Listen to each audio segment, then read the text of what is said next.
비전과 진보의 이름, 야긴 건축. 1994년 이후 전국의 수많은 교회를 설계, 감리해온 야긴 건축. 교회 건축을 위해 쌓아온 25년여의 노하우와 설계 철학으로 최고의 명작을 탄생시킬 것입니다. 설계에서 완공까지 교회 건축의 믿음직한 동역자가 되겠습니다.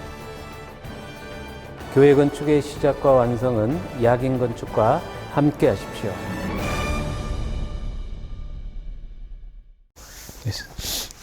안녕하세요. 오늘은 교회 외부 공간의 계획에 대해서 좀 우리 살펴보도록 할게요.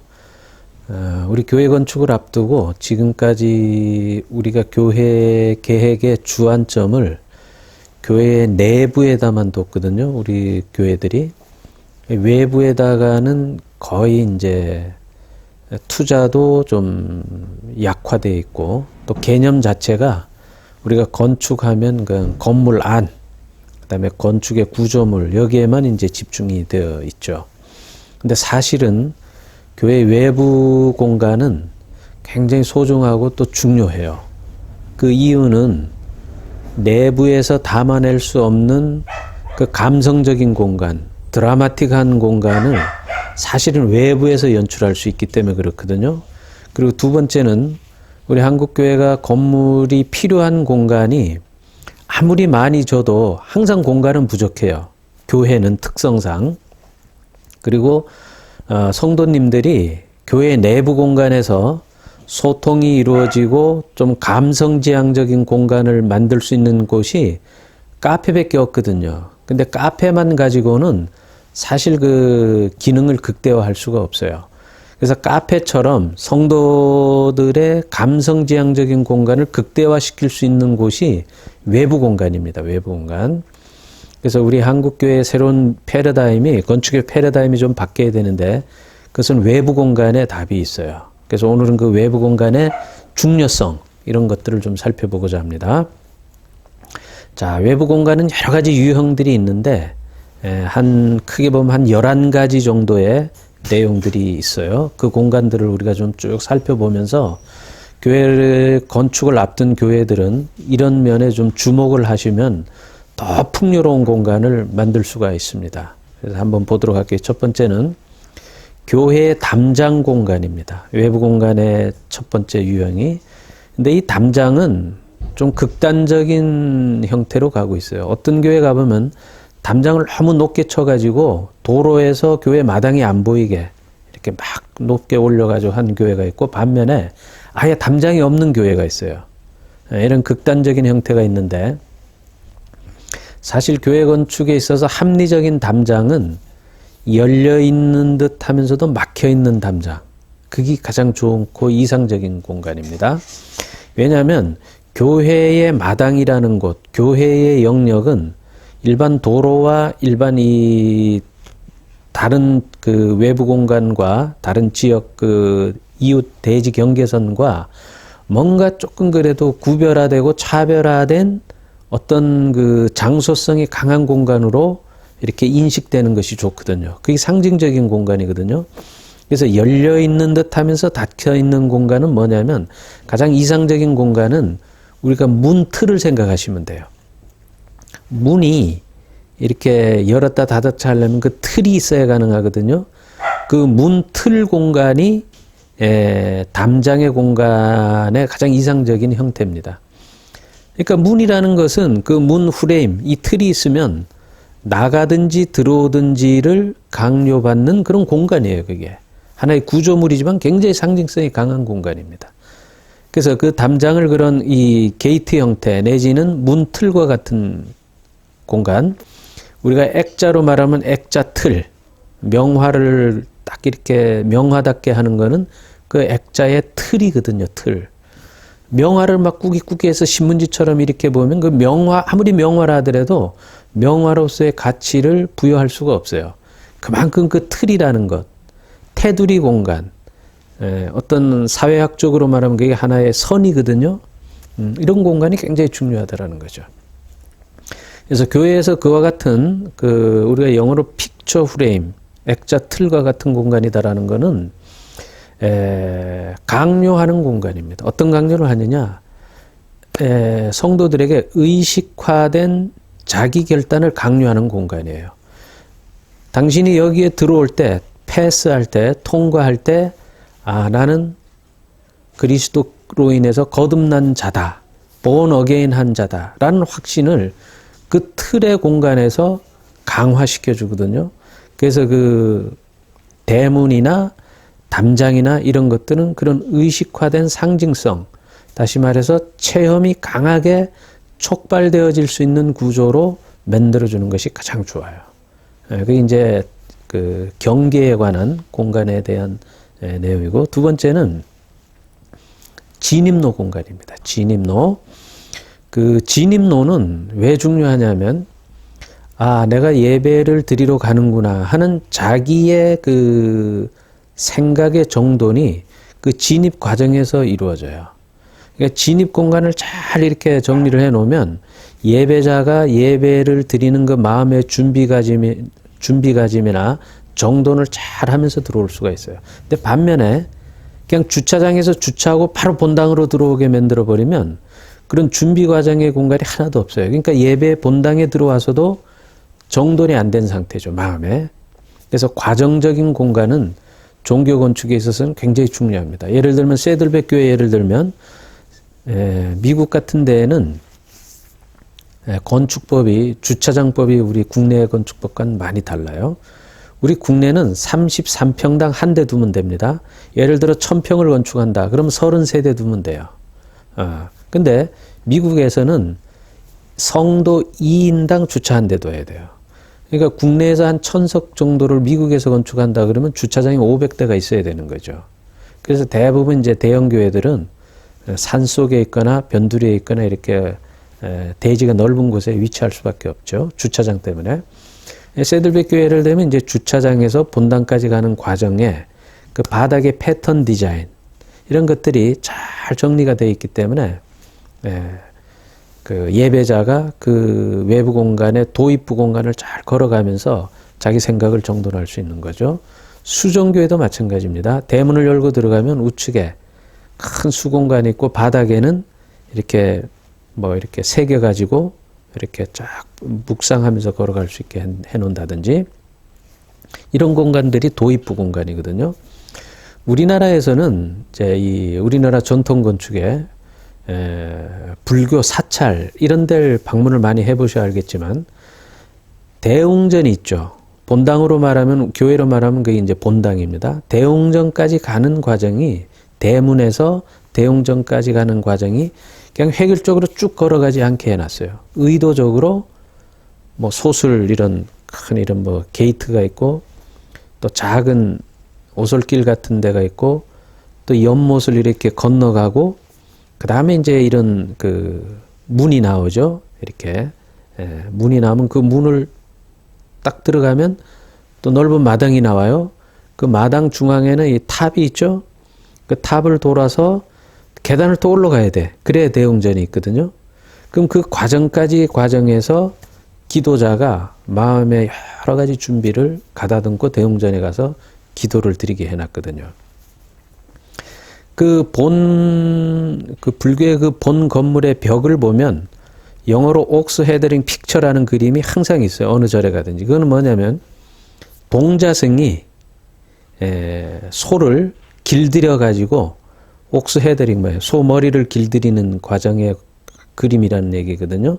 그 탱화 같은 거가 이제 그런 상징적인 그거를 표현했는데 그래서 동자가 소를 타고 소가 처음에는 막 길들여지지 않은 야성의 소지만 그걸 점차적으로 순화시켜서 결국은 동자가 자기 마음대로 소를 조종할 수 있게 쭉 가면서 어떤 해탈의 경지를 그림으로 표현한 거죠. 건물 바깥에. 그래서 이런 것들이 하나의 그 도입부적인 상징 체계입니다. 교회에서는 잘된 외부 공간의 그 잘된 교가 이제 예를 들면 일본의 무례교회 안도 다다오라는 건축가가 설계한 건데 거기 보면 대문에 들어와서 본당까지 가는 과정에 여러 가지 장치들을 만들어 놓고 낮은 뭐 담장, 수공간, 잔디 이런 것들을 통해서 예배자로서의 예배 다짐에 대한 어떤 순화적인 과정을 잘 이렇게 공간적으로 설치해 놓은 걸 알 수 있어요. 이런 것들이 굉장히 중요합니다. 우리 한국교회는 도입부 공간이 없어요. 큰 교회든 작은 교회든 가보면 그냥 주차장과 본당 사이를 최단거리로 만들어 놨어요. 그래서 주차하고 그냥 엘리베이터 타고 쫙 올라가면 바로 본당이에요. 그러니까 그렇게 되니까 예배자가 어떤 여유 공간이 하나도 없는 거죠. 이런 것들은 우리가 개선해야 될 공간이다. 그건 상업 건물이나 그렇게 하지 종교지향적 건물에서는 공간의 동선 체계는 그건 굉장히 문제가 있다 이렇게 보는 거죠. 그 외부 공간에 대한 개념이 정리가 안 돼 그런 현상이 나오는 거죠. 세 번째는 감성지향적인 공간을 외부 공간에는 많이 연출할 수 있어요. 그 대표적인 것이 수공간입니다. 수공간. 여러분 물 하면 어떤 생각이 떠오릅니까? 물 하면 일단은 정적이 되죠. 인간의 마음이 잘 순화되잖아요. 그리고 물을 보는 순간 마음에 복잡한 생각들이 이렇게 다 소거되기 시작합니다. 그래서 이런 수공간은 예배 공간에 있어서 예배자가 예배를 준비하는 데 있어서 아주 기묘한 공간입니다. 대표적으로 보면 수정교회 같은 경우에는 미국의 수정교회 같은 데는 대문을 열면 우측에 수공간이 쫙 돼 있어요. 근데 이 수공간의 특징은 이 높이차를 두면 물소리가 나죠. 그래서 물소리를 들으면서 본당까지 쫙 걸어가게 만들어 놨잖아요. 그러면 자기도 모르게 본당에 딱 들어가면 이 복잡한 생각들이 다 소거된 상태가 됩니다.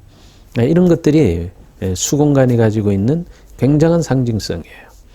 그래서 제주도에 가면 그 방주교회에 있어요. 거기도 가면 이제 물을 사방에 이렇게 쫙 해놨는데 굉장히 마음이 풍요로워집니다. 이런 연출, 감성지향적 공간의 연출, 이런 것들은 내부 공간이 구현해낼 수 없는 그 아주 질이 높은 공간이고 굉장히 상징성이 강한 공간이에요. 성경에 보면 물에 대해서 많은 그 언급이 나옵니다. 에스겔서에 보면 물이 성전 문지방에 나와서 이렇게 흘러가지고 그 아주 풍요로운 많은 나무와 열매와 과실을 맺는 그런 아름다운 그런 물로 확대되면서 아주 풍요로운 공간이 되죠. 계시록에 새 예루살렘 성도 보면 그 다양한 그 수공간에 대해서 잘 그리고 있습니다. 그 만국을 치료하는 열매들이 이렇게 쭉 있고 그런 수공간에 대한 연출이 많이 있고 솔로몬 성전에 보면 성전 들어가는 입구에 높바다라는 수공간을 설치하죠. 이건 하늘에 성전의 모형을 갖다가 이제 이렇게 그려놓은 건데 이렇게 교회에서는 이 성경에 보면 이 특히 성전과 수공간과의 관계는 굉장히 긴밀하게 표현하고 있다 이런 걸 우리가 읽을 수 있습니다. 한국 교회도 이런 좀 감성지향적이고 체험 위주에 의한 체험에 의한 상징의 발로 이런 공간들을 우리가 많이 연구하고 표현할 필요가 있다라고 보여지는 거죠. 그 다음에 네 번째로 보면 바닥의 디자인입니다. 바닥의 입체화 이런 뜻이에요.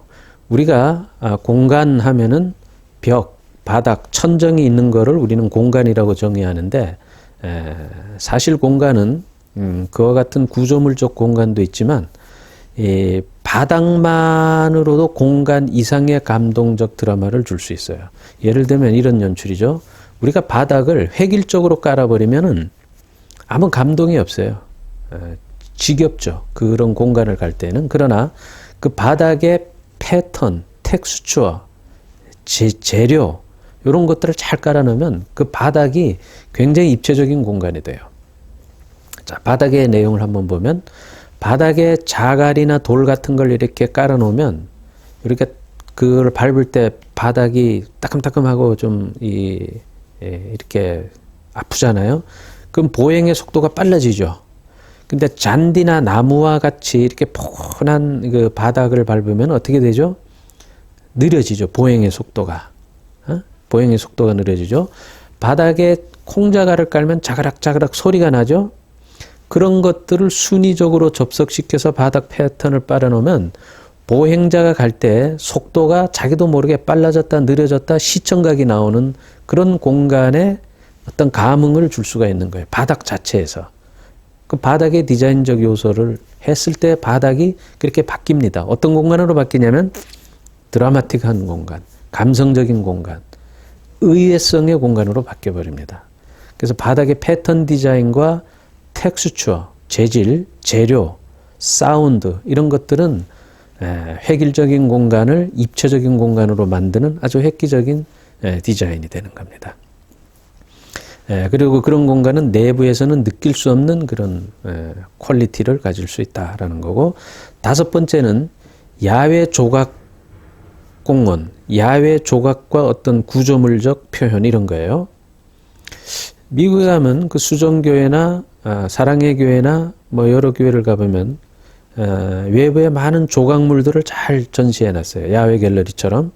수정교회는 그 뭐 모세가 돌판을 들고 있다든지 동방박사가 이렇게 가는 거를 이런 거를 재현해 놨거든요. 이렇게 미니어처나 이런 조각물로. 그런 거를 봤을 때 그 외부 공간이 하나의 굉장히 상징성이 강한 공간으로 바뀌어질 수 있어요.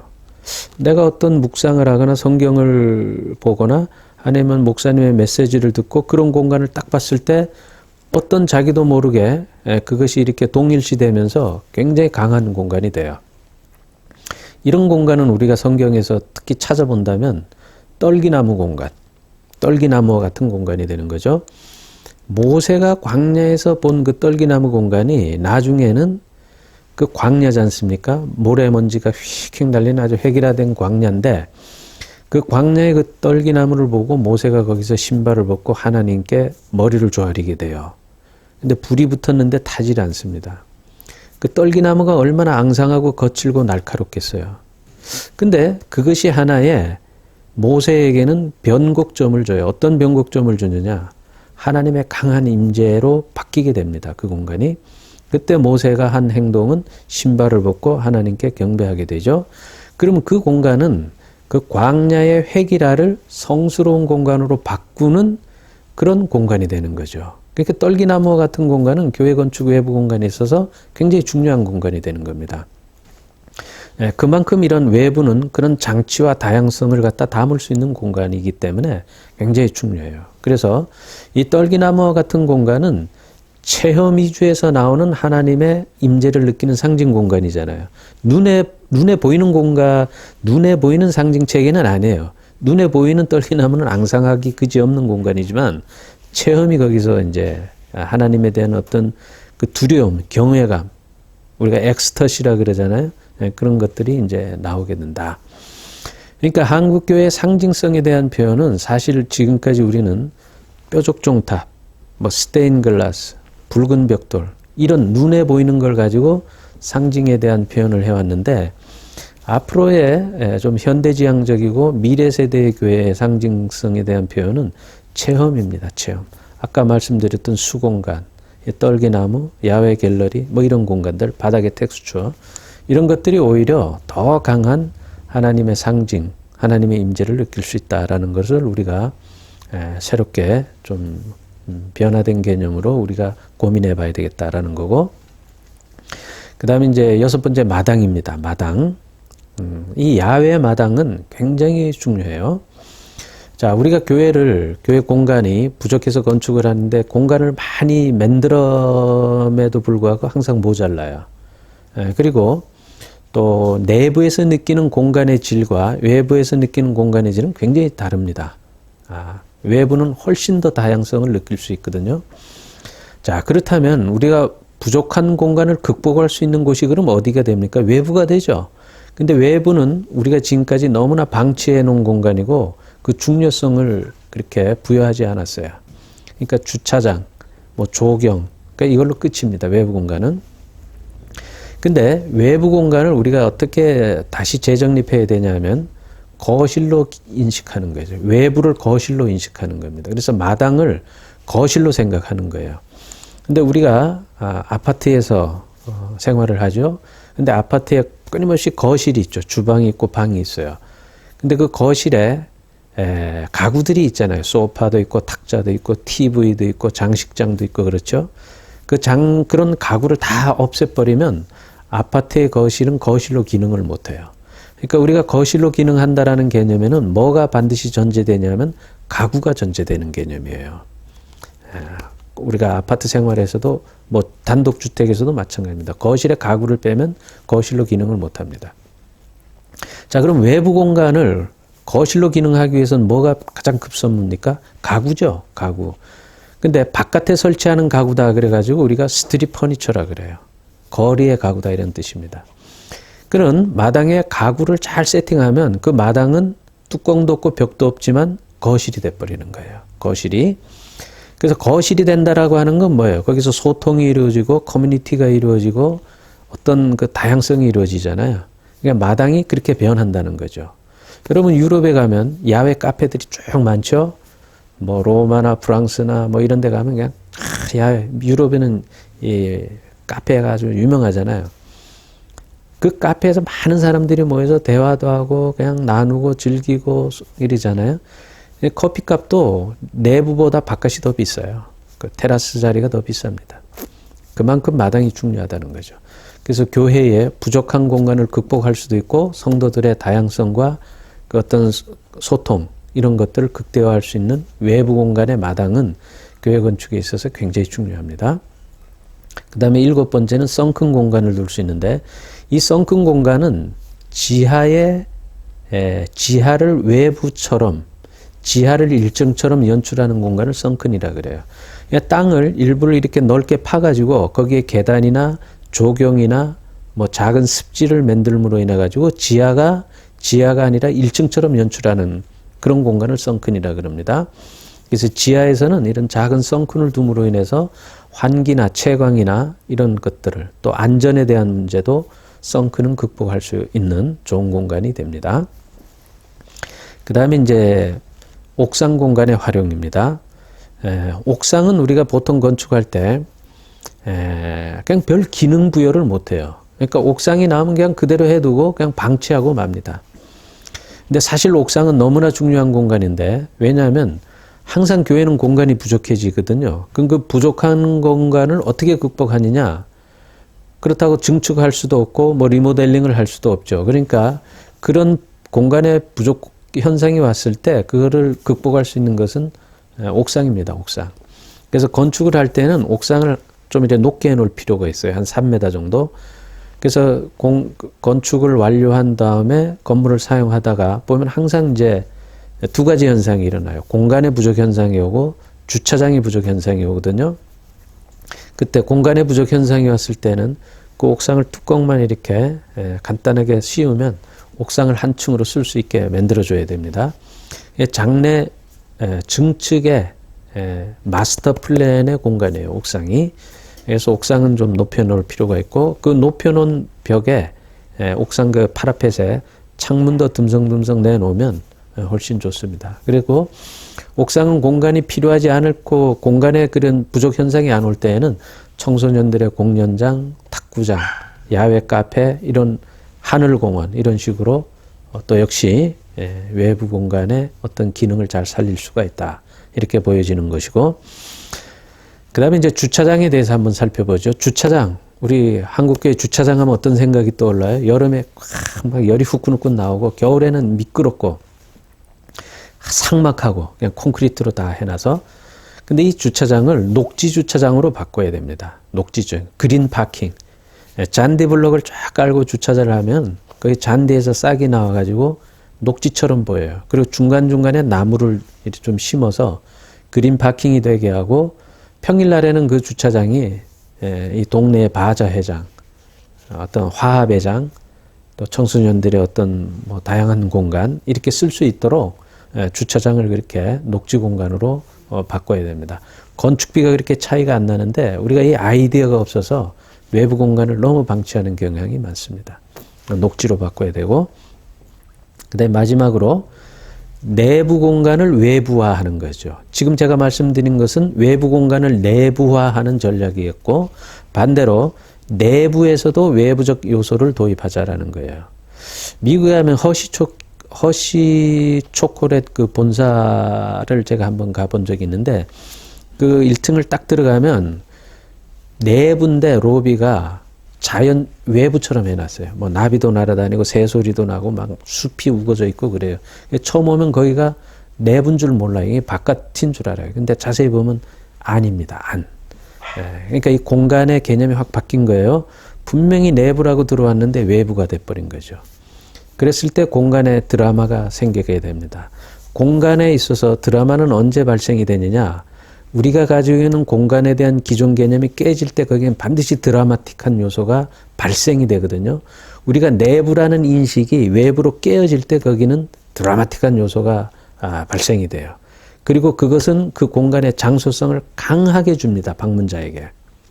우리가 연어가 어떻게 돼요? 연어가 바다에서 자라가지고 자기가 난 곳으로 회귀해서 올라오죠. 그 연어가 왜 올라와요? 자기 그 알 같은 그 어린 시절에 대한 장소성이 강하게 인식되어 있기 때문에 회귀 본능이 생기는 거죠. 종교 건축에서 회귀 본능은 굉장히 중요합니다. 왜냐하면 성도가 일주일 내내 바깥에서 생활을 하다가 반드시 교회로 돌아오게 만드는 것, 그 회귀 본능, 이것은 어디에서 강하게 촉발되어지느냐? 장소의 드라마에서 발생이 되는 거예요. 장소의 드라마. 그러니까 교회 공간의 내부 공간이 그와 같이 성도들에게 어떤 장소성을 강하게 임팩트를 줄 수 있느냐. 그래서 분명히 다시 회개할 수 있는 그 끝없는 욕망과 갈급함을 공간에서 부여해 줄 수 있는 여지들이 얼마나 많이 만들어 주느냐. 이거는 교회 건축에 굉장히 중요합니다. 이런 외부 공간의 풍요로움이 우리 한국교회 건축을 앞둔 모든 교회들에게 잘 고민해서 아름답게 표현되어질 때 질적으로 보다 높은 수준의 공간과 성도들의 만족도, 드라마틱한 것, 그 다음에 어떤 의외성의 드라마, 이런 것들을 많이 제공하는 것이 풍요로운 공간입니다. 다음 시간에는 내부 공간에 대해서 살펴보도록 하겠습니다. 한 주 승리하시길 원합니다. 감사합니다.